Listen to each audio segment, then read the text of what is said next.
morning, students. Today we are going to continue with the chapter number 4, Introduction to E-commerce. In previous video we have seen the introduction part of e-commerce, that is electronic commerce. In that we have seen what is e-commerce, then different applications of e-commerce like online bookshop, electronic newspaper, online auction, marketing and selling, etc. And along with that we have seen net banking. Now move to the next part, that is traditional commerce versus e-commerce. Traditional commerce versus e-commerce.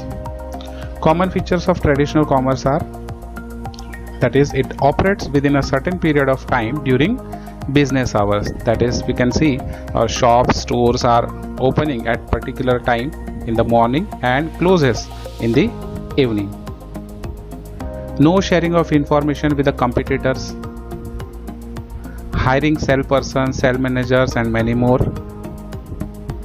Location renting or purchasing, advertising, inventory, shipping of products, etc. These are the features of traditional commerce.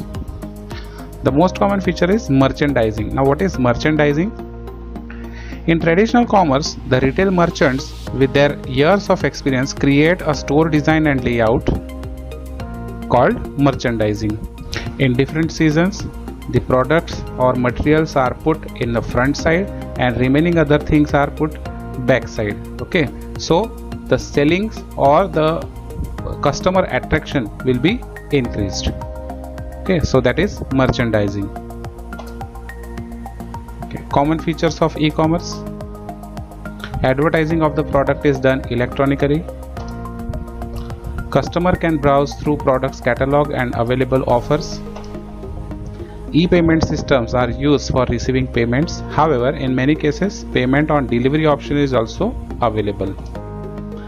Goods are delivered to the customers within few days. Reduces per transaction cost. Reduces the time taken to perform an overall transaction. So these are the features of electronic commerce. Okay. E-commerce in India.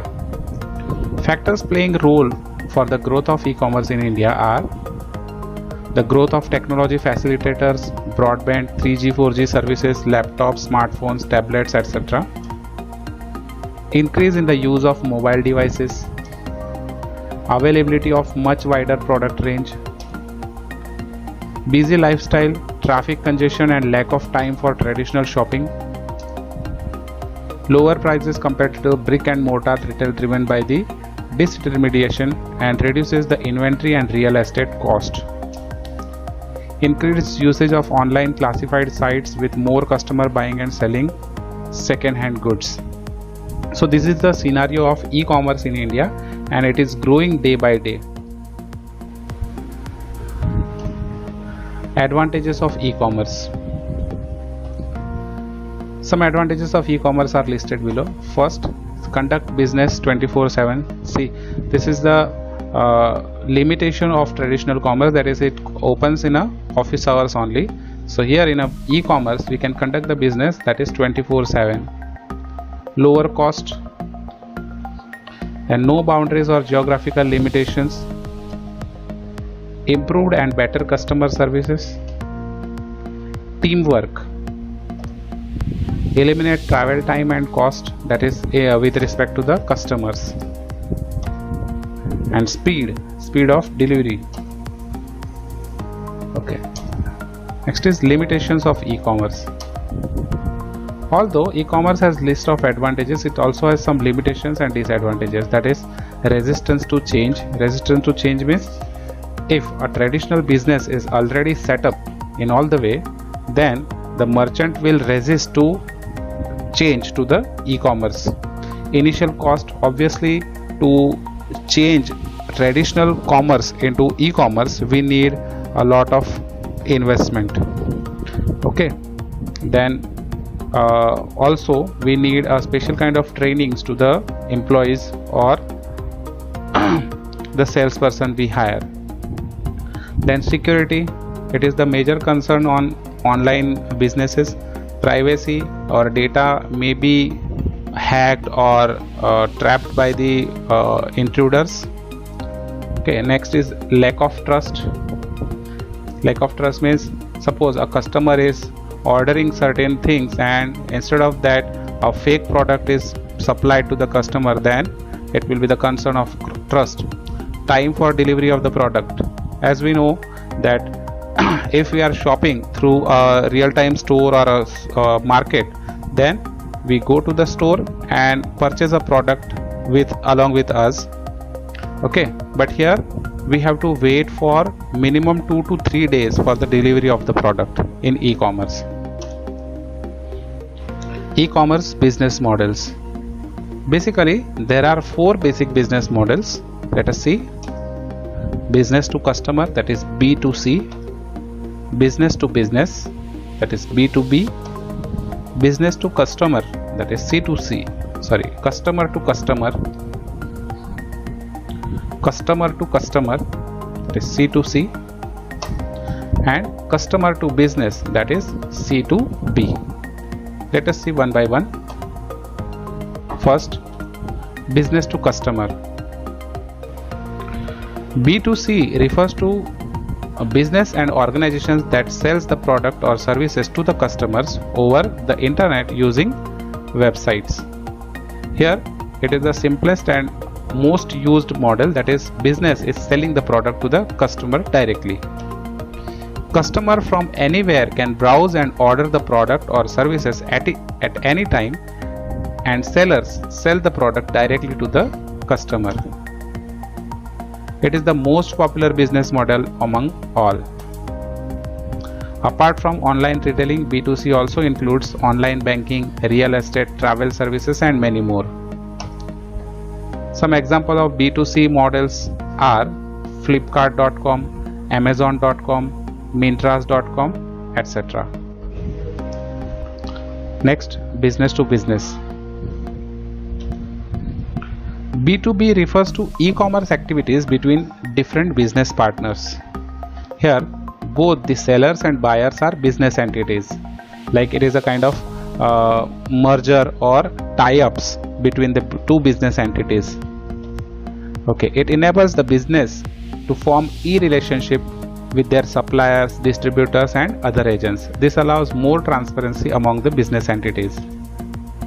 With the help of B2B, the companies can improve the efficiency of common business activities like supplier management, inventory management, payment management, etc.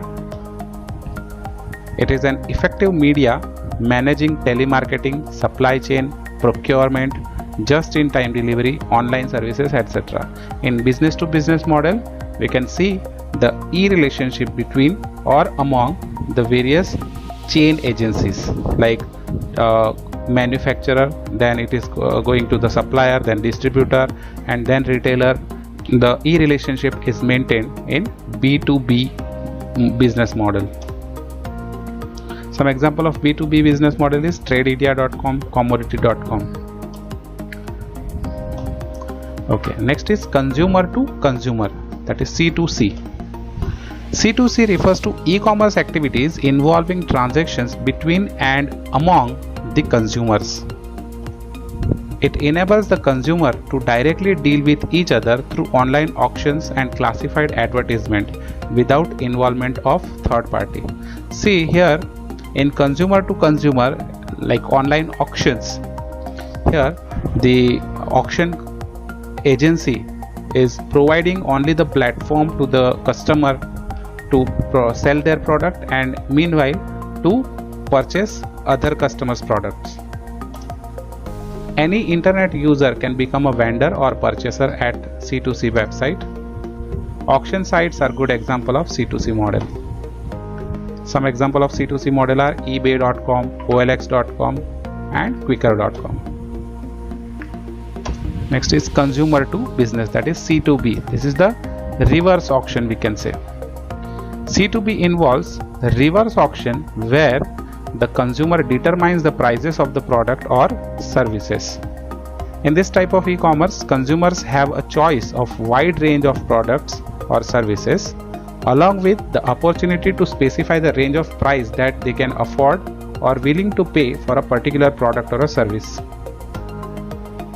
The companies bid to offer the product or services to the consumer. This helps in reducing the bargaining time while increasing the flexibility for both consumer and the company. Some example of C2B websites are Beatstall and Jeetle.in. Okay, say in a consumer to business model, we can see the example of like PolicyBazaar.com, where we provide our price range, and within that price range we are provided with various products or various services. Okay, from that we can select.